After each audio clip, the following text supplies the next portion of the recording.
Bonjour à tous et bienvenue sur My Top Mindset.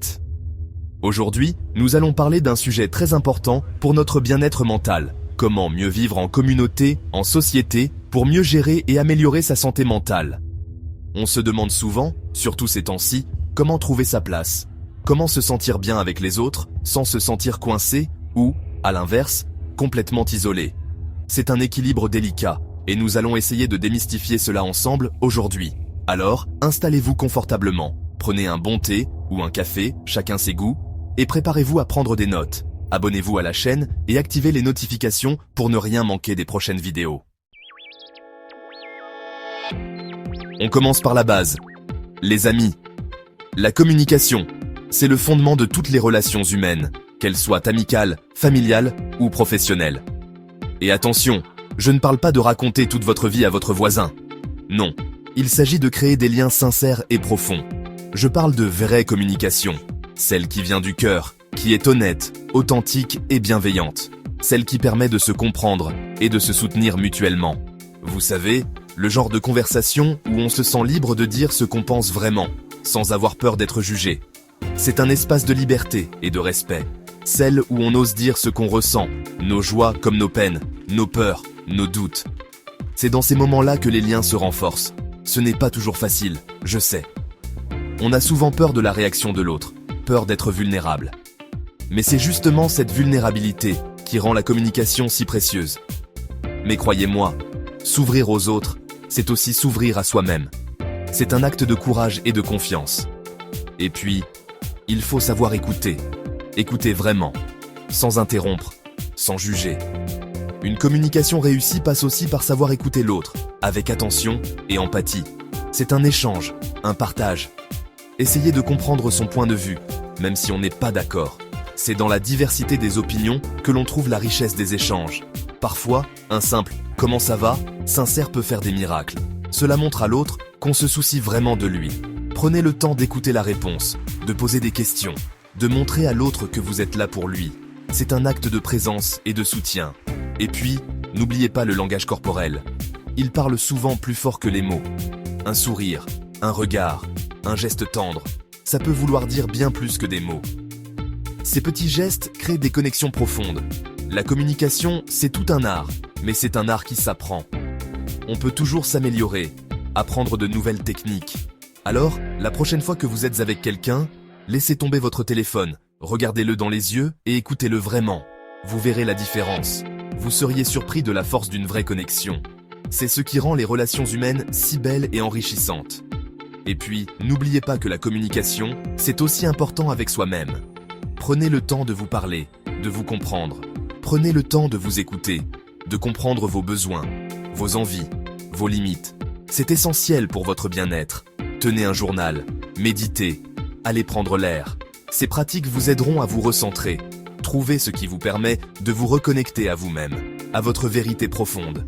C'est un voyage intérieur précieux, parce que c'est en étant bien avec vous-même que vous pourrez construire des relations saines et authentiques avec les autres. C'est la clé d'une vie épanouie. Alors, on respire un bon coup et on se lance. La communication est un voyage, et chaque pas compte. Passons maintenant à un autre point essentiel pour bien vivre ensemble, le respect et l'empathie. Ces deux valeurs sont les fondations d'une coexistence harmonieuse et paisible. On vit dans un monde où tout va vite, on est constamment bombardé d'informations, on a l'impression que tout le monde veut tirer la couverture de son côté. Cette course effrénée nous fait parfois oublier l'importance de ralentir et de prêter attention aux autres. Et parfois, on oublie l'essentiel, le respect de l'autre, de ses différences, de ses opinions. Chaque personne a une perspective unique qui mérite d'être entendue et respectée. On oublie que derrière chaque visage qu'on croise, il y a une histoire, un vécu, des blessures, des joies. Chaque individu porte en lui un monde de sentiments et d'expériences. Alors, comment cultiver le respect et l'empathie au quotidien? Comment intégrer ces valeurs dans notre vie de tous les jours? D'abord, en acceptant que l'autre puisse penser différemment de nous. La diversité des opinions enrichit notre compréhension du monde.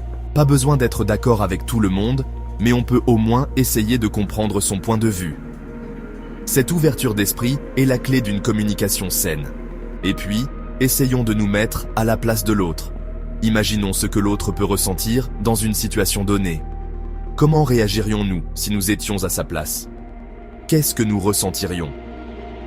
Cette réflexion nous aide à développer notre empathie. L'empathie, c'est la capacité de ressentir ce que l'autre ressent, de se mettre à sa place. C'est un pont qui nous relie aux autres. Et ça commence par des petites choses du quotidien. Sourire à la boulangère, échanger quelques mots aimables, aider une personne âgée à traverser la rue, offrir son aide sans attendre quelque chose en retour. Laisser sa place dans l'autobus. Ces petits gestes renforcent notre lien social. Des petits gestes tout simples, mais qui peuvent faire toute la différence. Ils montrent que nous nous soucions des autres.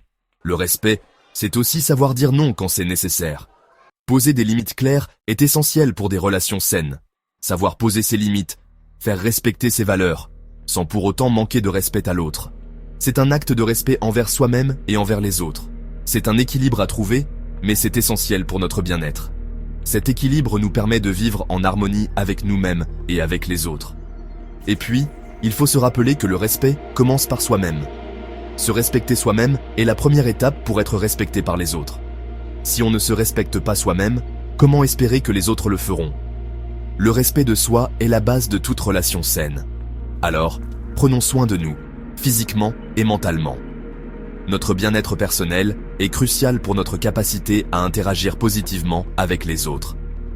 Accordons-nous du temps pour nous, pour faire des choses qu'on aime, pour se ressourcer.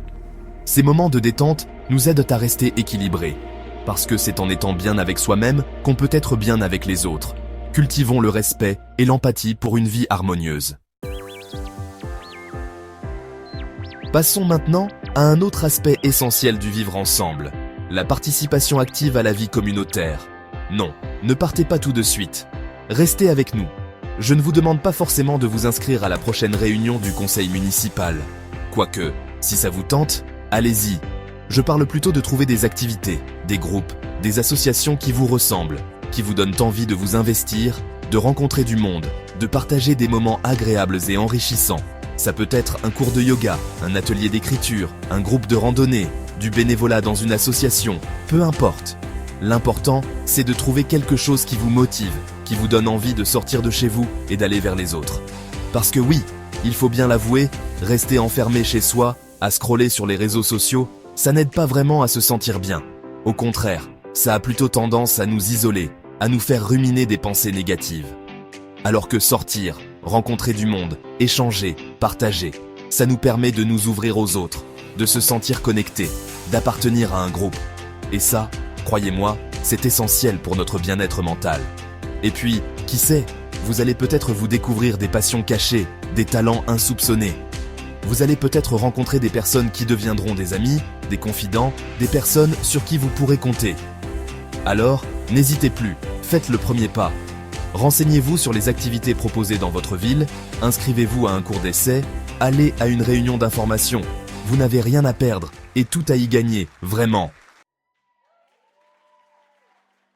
Nous arrivons au dernier point de cette vidéo, et pas des moindres, prendre soin de soi. C'est un sujet souvent négligé, mais tellement crucial pour notre bien-être général.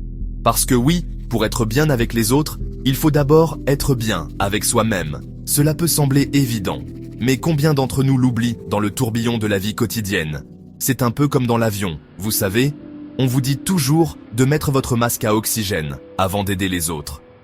Cette consigne est là pour une raison très simple. Si vous ne prenez pas soin de vous en premier, vous ne serez pas en mesure d'aider efficacement ceux qui vous entourent. Eh bien, pour le vivre ensemble, c'est pareil. Si vous êtes épuisé, stressé, à bout de nerfs, vous aurez beaucoup plus de difficultés à être à l'écoute des autres, à faire preuve d'empathie, à gérer les conflits de manière constructive. Vous risquez même de projeter votre propre stress sur les autres, ce qui peut aggraver les situations tendues. Alors, comment fait-on pour prendre soin de soi? Là encore, il n'y a pas de recette miracle, chacun doit trouver ce qui lui convient le mieux. Mais voici quelques pistes. Prenez du temps pour vous, pour faire des choses que vous aimez, qui vous détendent, qui vous font du bien. Ça peut être lire un bon livre, prendre un bain chaud, aller marcher dans la nature, écouter de la musique, danser, chanter, dessiner, écrire. Peu importe, du moment que ça vous fait du bien. Accordez-vous aussi des moments de calme, loin du bruit et de l'agitation du monde. Méditez, faites du yoga, Pratiquez la respiration consciente. Il existe plein de techniques pour apaiser votre esprit et retrouver un sentiment de paix intérieure. N'oubliez pas non plus l'importance d'une alimentation saine et équilibrée, de faire de l'exercice régulièrement et de bien dormir. Tout ça contribue à votre bien-être physique et mental. Et puis, n'hésitez pas à demander de l'aide si vous en ressentez le besoin.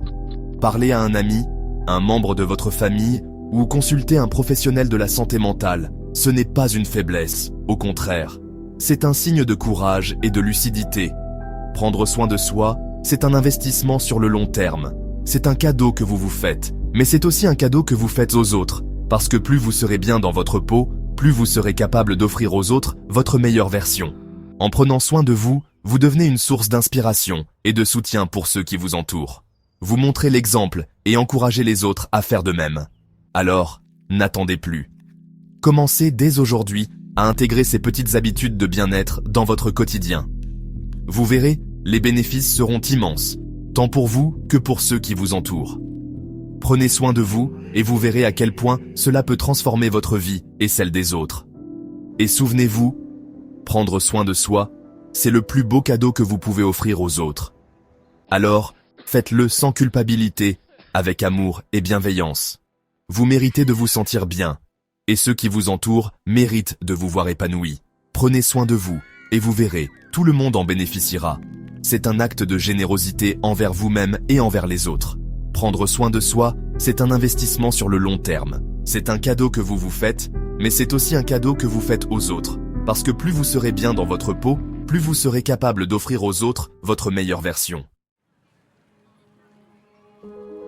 Pour conclure, mieux vivre en communauté, en société, ça demande de communiquer ouvertement et honnêtement, d'être respectueux et empathique, de participer à des activités communautaires et de prendre soin de soi. N'oubliez pas qu'on est tous connectés, qu'on fait tous partie d'un grand tout. Cultivons la bienveillance, l'entraide, la solidarité. Faisons de ce monde un endroit meilleur, en commençant par notre petit coin de rue. N'oubliez pas de vous abonner à la chaîne et d'activer les notifications pour ne pas manquer les prochaines vidéos. Si vous avez aimé cette vidéo, n'hésitez pas à la partager avec vos amis et votre famille. Et si vous avez des questions ou des commentaires, laissez-les dans la section des commentaires en bas. Au plaisir de vous retrouver dans une prochaine vidéo.